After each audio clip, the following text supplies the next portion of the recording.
Good morning, Radhe Radhe friends, कैसे हो आप सभी। वीडियो अच्छी लगी तो लाइक कमेंट जरूर करें। सतमा रिएक्शन में आप सभी का बहुत बहुत स्वागत है। तो माता जी का वीडियो आया है और माता जी उसमें थोड़ा सा सिंपैथी लेने की कोशिश कर रही हैं पोती के नाम से। उनका कहना है कि पोती से कोई दुश्मनी नहीं है। तो माता जी यही बात हम लोग बोल रहे थे कि पोती से आपकी कोई दुश्मनी होनी भी नहीं चाहिए।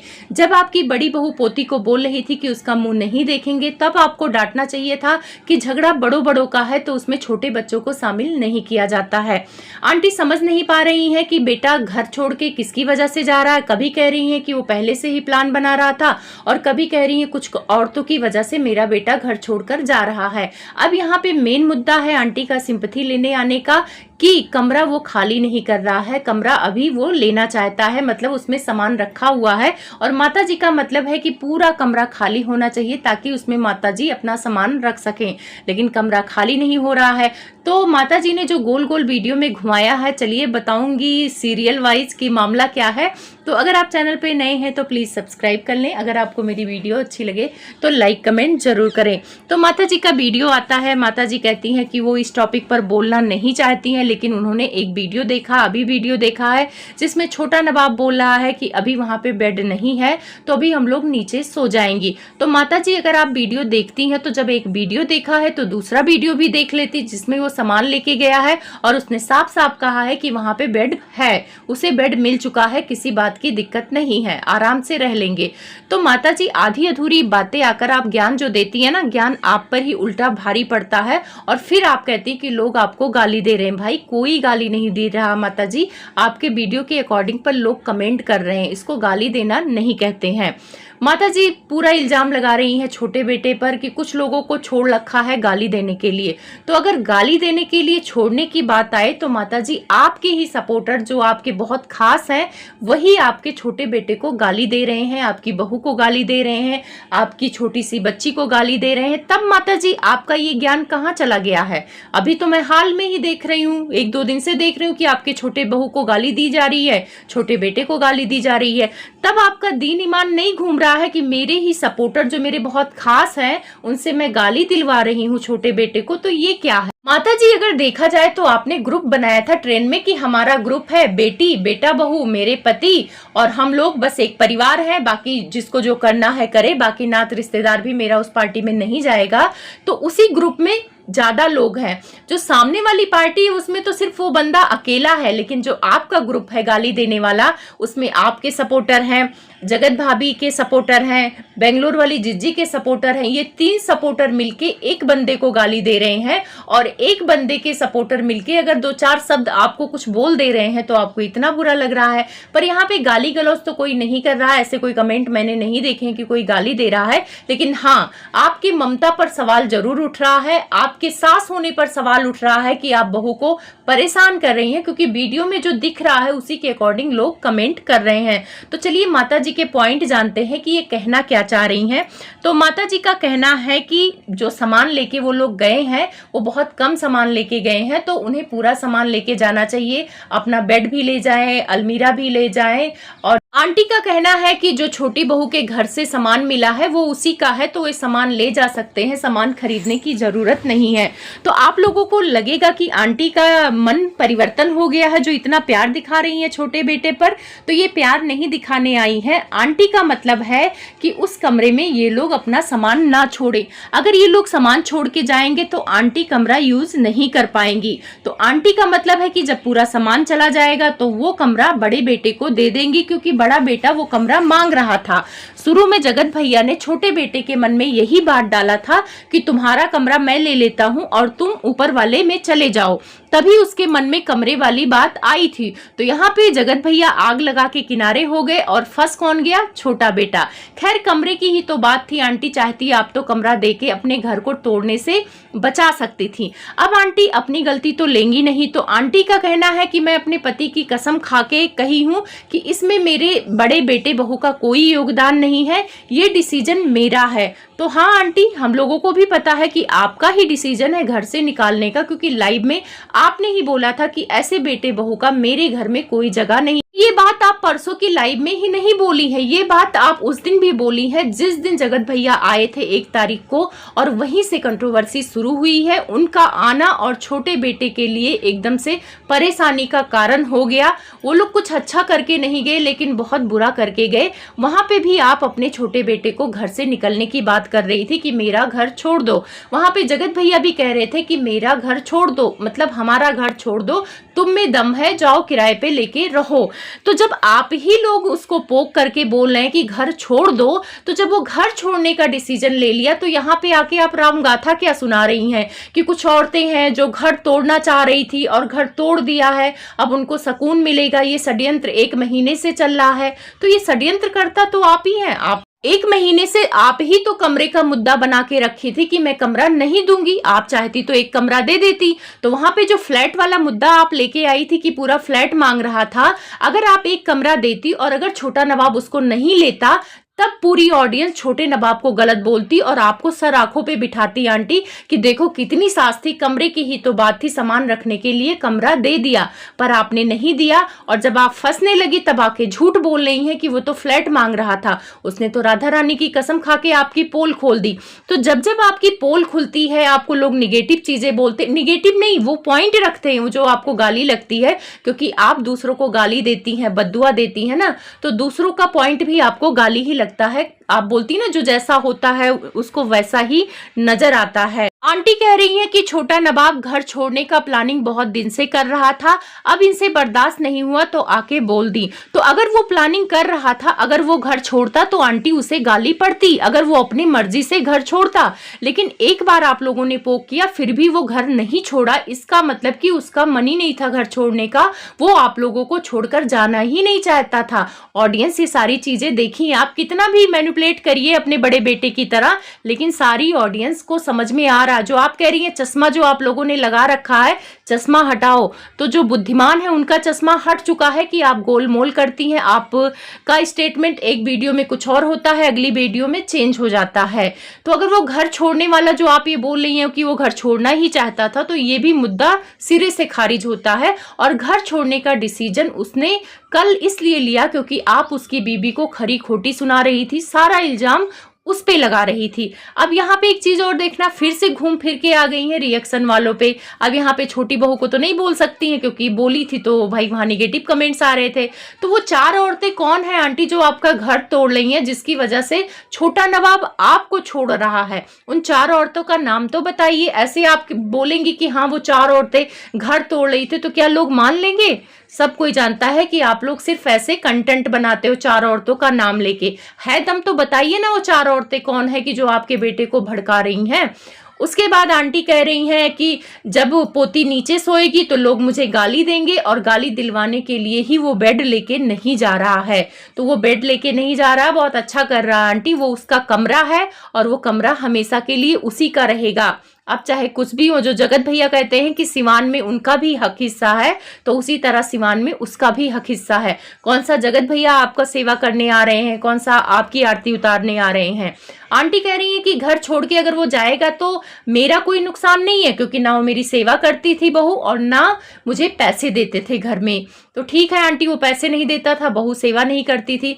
फिर बाद में कह रही है कि उनका नुकसान है, क्योंकि अगर छोटी बच्ची घर में रहती तो मैं सेवा भाव कर देती, जो 5,000 दे के एक लड़की रखा है सेवा भाव के लिए, वो नहीं करना पड़ता। तो सोचो आंटी, जिस दिन गुड़िया हुई है उसके बाद से घर आई है, तो उसके बाद से तो नाटक नहीं चल रहा था, नॉर्मल सब कुछ चल रहा था। तो यानी आप उस गुड़िया का, छोटी बच्ची का देखभाल नहीं कर रही थी, तभी तो उसने एक लड़की को रखा ना देखभाल करने के लिए। अगर आप पूरा टाइम सेवा भाव करती तो उसको लड़की की जरूरत पड़ती ही नहीं। आप सुबह मालिश करती थी, बाकी तो छोटी बहू ही संभाल रही है। रात में भी आप उसके पास नहीं सोती थी, आपका बीपी हाई हो जाता है। फिर आंटी कह रही हैं कि इतना सब कुछ हो रहा, अगर मेरा तबीयत खराब हो गया, मैं भगवान के पास चली गई तो ऐसा कुछ होने नहीं दूंगी, मैं भगवान के पास नहीं जाऊंगी। तो आंटी अभी आप भगवान के पास नहीं जाएंगी, भगवान करे आप 100 साल जिए। बस आप रिएक्शन और ऑडियंस वालों तो बद्दुआ दो कि आपकी उम्र आते आते वो मर जाए, लेकिन हम लोग इतने बेगैरत नहीं है कि आपको कुछ बोलेंगे। उसके बाद कह रही है कि जब कोई चीज घाव देने लगे तो मेरा हिसाब किताब है उसे काट के फेंक देना चाहिए। तो आंटी, हम लोगों का हिसाब किताब है कि अगर अपने अंग में घाव हो तो उसका इलाज कराना चाहिए, उसे काट के फेंकना नहीं चाहिए, क्योंकि कोई भी अंग बहुत इंपॉर्टेंट होता है। मान लो 2 हाथ है तो उसमें एक हाथ में घाव है तो हम काट के फेंक देंगे तो हम लंगड़े हो जाएंगे। लंगड़े मतलब एक हाथ से लूले हो जाएंगे, लूला बोलते हैं तो उसको बोलते हैं। लेकिन आपका नियम कानून अलग है भाई, आप अपने बेटी के पद चुन्नों पर चलती हैं। ये डायलॉग आपके बेटी का है। आंटी कह रही हैं छोटे बेटे को कि बाप की इज्जत गवा दी, मेरे पति की इज्जत चली गई है, तो अब इससे बड़ा क्या हो सकता है। तो आंटी, रही बात इज्जत, तो इज्जत आपकी वजह से गई है। आप ही वीडियो बनाने में जल्दी कर रही थी। जब आप सिवान आई थी तो आपको सबको बिठा के समझाना चाहिए था, तब ऑडियंस के सामने बोलना चाहिए था कि आप पार्टी कर रही हैं, लेकिन आपको तो महान बनना था। तो आप महान बनने के चक्कर में जब छोटा बेटा हाँ नहीं बोल रहा था तो आपको पार्टी की बात ऑडियंस को बताना ही नहीं चाहिए था, रिश्तेदारों को बताना ही नहीं चाहिए था, तो आपकी इज्जत जाती ही नहीं। और जो आप बोल रही हैं कि ये मेरा डिसीजन था, उसमें जगत भैया जगत भाभी का कोई लेना देना नहीं है, तो ये गलत बोल रही हैं। हाँ, डिसीजन तो आप ही का है घर से निकालने का, ये बात हमें भी पता है ना, उसमें आपके पति का कोई लेना देना है, ना बड़े बेटे ना बहू का लेना देना है। तो जब डिसीजन आप मान रही हैं एक तरफ, तब फिर रिएक्शन वालों का नाम क्यों लगा रही हैं कि औरतें उसको समझाने के बजाय कह रही हैं घर छोड़कर जाओ। तो घर छोड़ने वाली बात रिएक्शन वाले नहीं कह रहे हैं, आपके जो पाले हुए सपोर्टर हैं वही कह रहे हैं कि घर छोड़ के चले जाना चाहिए।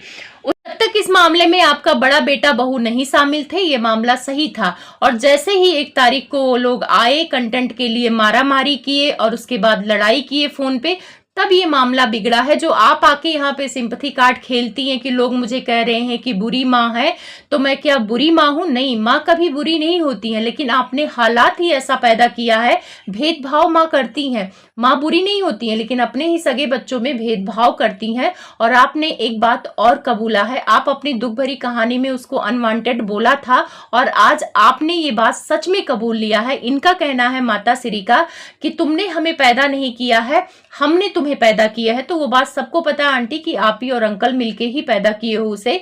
तो वहां पे आंटी एक बात बोलती, एक लाइन बहुत गौर से समझने वाली है कि जब तुम पैदा हो रहे थे या पैदा हुए थे तभी हम समझ गए थे कि तुम कैसे हो। मतलब 2 महीने 4 महीने के बच्चे के बारे में आंटी समझ गई थी कि ये नालायक बच्चा है, ये बहुत बुरा बच्चा है। उसके बाद आंटी कह रही थी, इनका मेन मुद्दा यही था कि लोग मुझे आके गाली देंगे कि पोती नीचे सो रही है और दादी ऊपर सो रही है, तो ये जानबूझ के बेड नहीं ले जा रहा है गाली दिलवाने के लिए। पर यहाँ पे भी आंटी गलत है, यहाँ पे छोटा नवाब सही है। छोटा नवाब तो बेड दिखाया है कि वहां पे तो पहले से बेड है। हाँ, पहली वीडियो में बोला था, उसे लग रहा था कि बेड नहीं मिलेगा, लेकिन वहां पे उसे बेड मिल गया है। तो माता जी वो गाली खिलवाने का काम नहीं कर रहा है। आप आधी अधूरी वीडियो देखकर जो ज्ञान देने आती हैं, आप बोलती हैं कि मेरा ज्ञान ऑडियंस को बहुत पसंद आता है। आप लोगों ने देखा होगा कि आंटी का सिंहासन बदल गया है, पहले सोफे पे बैठ के ज्ञान देती थी, पर सोफा अब छोटी बहू के घर का है, तो इसी वजह से उस पे ये बैठ नहीं रही हैं और साथ में बोल रही हैं कि सारा सामान ले जाओ। तो सामान ले जाने का यही मेन मुद्दा है कि ये कमरा खाली कराना चाहती हैं। ये नहीं चाहती हैं कि सामान रहेगा तो आना जाना वो करेगा, और ये नहीं चाहती हैं, ये चाहती हैं कि पूरी तरह से इनको आज़ादी मिल जाए, छोटा बेटा बहू घर से निकल जाए। अब यहाँ छोटी बहू को फिर से ये टारगेट कर रही हैं। टारगेट ये कर रही हैं कि जो कुछ चल रहा है इनका, तो छोटी बहू के मायके वाले आए और छोटी बहू को यहाँ से ले जाएं, बाकी ये अपने बेटे को संभाल लेंगी। तो माता जी का कहना है कि मेरी बेटी के ससुराल में कुछ होगा तो वो ससुराल जाएगी या तो मायके जाएगी, तो इंसान को मायके जाना चाहिए, कहीं छोड़ के नहीं जाना चाहिए। उसके बाद आंटी कह रही हैं कि मुझे अपने बेटे पे भरोसा है कि वो जहाँ जाएगा अपनी बेटी और अपनी पत्नी को पाल लेगा। मैंने ऐसा बच्चा पैदा किया है, बेरोजगार बच्चा नहीं पैदा किया है, वो मतलब कमा खा लेगा। तो आंटी आप एक बात पे तो टिकती नहीं है, या इस बात में मुझे इतनी हंसी आई आंटी के कि आंटी को मतलब क्रेडिट लेना है। अगर वो छोटा बेटा वहां कमाएगा खाएगा तो उसका क्रेडिट भी लेंगे कि मैंने पैदा किया है ऐसा बच्चा कि जो बेरोजगारी में नहीं रहेगा, वो कमा खा लेगा। तो जब आपको पता है कि आपका बेटा कमा खा लेगा तो फिर इतना स्यापा क्यों कर रही हैं? फिर क्यों कह रही थी मेरा बेटा कमरे में पड़ा रहता है, कुछ काम धाम नहीं करता है, वो कमाता नहीं है? आपका बड़ा बेटा भी यही तो टॉर्चर करके घर से निकालने पे मजबूर कर रहे हैं। तो तो माता जी को समझ में नहीं आ रहा कि वो क्या कह रही हैं, क्या कर रही हैं। उसके बाद इन्होंने मिष्ठी और मिष्ठू का एग्जाम्पल दिया है कि उनके घर पे भी बच्चा हुआ है तो इतना ड्रामा नहीं हुआ। तो मिष्ठू और मिष्ठी के जो पेरेंट्स हैं आंटी ना, उनके कहते हैं ना बाल के नोक के बराबर भी आपका स्वभाव नहीं है। आप एकदम से बहुओं से भी रीस करती हैं, बेटों से भी रीस करती हैं, कंपटीशन करती हैं, कंटेंट में कंपटीशन करती हैं। उनके सास ससुर पैसों का लालच नहीं है, उनके बेटा बहू जो उनके लिए करते हैं वही मायने रखता है। पर यहाँ पे आप कंटेंट के पीछे अपना घर बिगाड़ी हैं। जो कुछ भी हुआ है आपकी अपनी गलती की वजह से हुआ है, और जो ऑडियंस समझदार है उसको पता है कि कौन गलत है कौन सही है। आप चाहे जितना भी सिंपैथी खेल लीजिए, पर आप गलत है यहाँ पे और गलत रहेंगी। आंटी का कहना है कि एक बार मेरा परिवार टूट रहा था तो मैंने बचा लिया था, लेकिन इस बार मैंने अपने परिवार को टूटने से बचा नहीं पाई हैं। तो पिछली बार जब आपने बचाया था अपने परिवार को तो आपका परिवार नहीं टूट रहा था, आपका बेटा गलती किया था। तो गलती करने से परिवार नहीं टूटता है, गलती सुधारा जाता है। तो आपने अपने बेटे की गलती सुधारा और वो आपके घर में आ गया। लेकिन इस बार आप परिवार खुद तोड़ रही हैं, आप अपने बच्चे को अलग कर रही हैं, आप उसको घर से निकलने के लिए बोल रही हैं। तो तब की परिस्थिति और अब की परिस्थिति में बहुत अंतर है। साथ में इनको कमेंट आ रहा था कि आप अंबाला चली जाइए, तो कह रही कि मैं अंबाला क्यों जाऊंगी, अंबाला जब जरूरत लगेगी बच्चों को तब जाऊंगी, जब जरूरत थी तो 1 महीना रह के मैं आई थी। तो हाँ माता जी, सबको पता है कि आप अंबाला नहीं जाएंगी, क्योंकि आपको भी पता है कि अंबाला जाएंगी तो वहां पे भी सब्जी रोटी आपको बना के खाना ही पड़ेगा। 1-2 दिन बहू भले ही आपको खाना दे दे, फिर आपको छोड़ के वो शिमला मनाली घूमने चली जाएगी, तो आपको वहां भी बनाना खाना है। कम से कम सिवान रहेंगी तो मेड लगी है तो बना बनाया खाना मिल जाएगा। तो आप अंबाला जा ही नहीं सकती। और रही बात जरूरत का, तो हाँ सबको पता है कि जब छोटी बहू को जरूरत पड़ी तो आप भाग गई खाटू श्याम घूमने, सूरत घूमने, और जब बड़ी बहू को जरूरत पड़ेगी तो आप हमेशा के लिए खड़ी रहेंगी। तो मुद्दा तो यही है आंटी जी कि आप अपने छोटे बेटे बहू के जरूरत पर नहीं खड़ी हो रही हैं। बाकी जेवर को लेकर मुद्दा उठ रहा है कि इन्होंने जेवर रख लिया है छोटी बहू का, तो इस बारे में मुझे बहुत ज़्यादा नॉलेज नहीं है। छोटी बहू ने एक वीडियो बनाया था जिसमें थंबनेल डाला था कि मेरे पास जो कुछ है मैं आपको दिखा रही हूँ। तो कहीं ना कहीं उसके थंबनेल से लग रहा था कि उसका जेवर वगैरह आंटी के पास है। ऐसा होता है कि बहुएं दे देती हैं अपने सास को रखने के लिए, और जैसा कि बड़ी बहू ने भी दिया हुआ है, लॉकर में रखी है आंटी, तो दोनों बहुओं का जेवर गहना आंटी ही रखी है लॉकर में। तो शायद इन लोगों के मन में डाउट हो रहा होगा, बहू या बेटे के मन में, कि पता नहीं घर से निकलने के बाद ये देंगी कि नहीं देंगी। तो भाई वो तो आंटी का दीन ईमान जाने, लेकिन हाँ जेवर आंटी के पास है, छोटी बहू के पास नहीं है, इतना मुझे पता है। क्योंकि कुछ पिछले ब्लॉग में भी बड़ी बहू ने इस बात का दावा बोला था कि हाँ मैं ज्वेलरी दिखा देती, गोल्ड ज्वेलरी, लेकिन मेरी सास के पास है। और यही सेम चीज शायद छोटी बहू ने भी बोला था कि मम्मी जी के पास है, नहीं तो ज्वेलरी में ये ज्वेलरी है हमारे पास तो मैं आपको दिखा देती। तो ये जो ज्वेलरी वाला मुद्दा लोग कमेंट में उठा रहे हैं ये शायद सच है, लेकिन इतना भरोसा है कि आंटी जब जरूरत पड़ेगी, अगर वो जेवर मांगेगी तो आंटी दे देंगी पहनने ओढ़ने के लिए। तो आप लोग ऐसे गलत कमेंट ना करो। जो इंसान जहां गलत नहीं है तो मैं उसे गलत नहीं बोल सकती हूँ। अगर उनके पास ज्वेलरी है तो इसका मतलब ये नहीं है कि वो ज्वेलरी हजम कर लेंगी। जब छोटी बहू को जरूरत पड़ेगी तो वो मांग लेगी। और देखो, घर से बाहर जाने के बाद भी इंसान के रिश्ते खत्म नहीं होते हैं। 2-4 महीना ये लोग बाहर रहेंगे, दिमाग ठंडा होगा, तो माँ माँ ही होती है और बेटा बेटा ही होता है। माँ का ममता भी जागेगा और बेटे का भी जागेगा और दोनों मिलेंगे। और मैं चाहती हूँ कि बाद में ये लोग मिल जाए। चलो अभी शांति से रहने दो इनको। आंटी को भी अभी डॉलर का खुमार है, उनको डॉलर कमाने दो। और बाकी ये कहती है कि हमारे घर के झगड़ों में लोग पड़ रहे हैं, तो आंटी आप अपने घर के झगड़े दिखाया ही मत करो, तो किसी को बोलने का मौका नहीं मिलेगा। मैं मिलूंगी आपसे अगली वीडियो में, क्योंकि बहुत सारे पॉइंट छूट जा रहे हैं और इस वीडियो में कवर करना मुश्किल है। तो मैं अगली वीडियो लेकर आऊंगी, तब तक आप लोग इंतजार करना, लाइक कमेंट खूब सारा करना।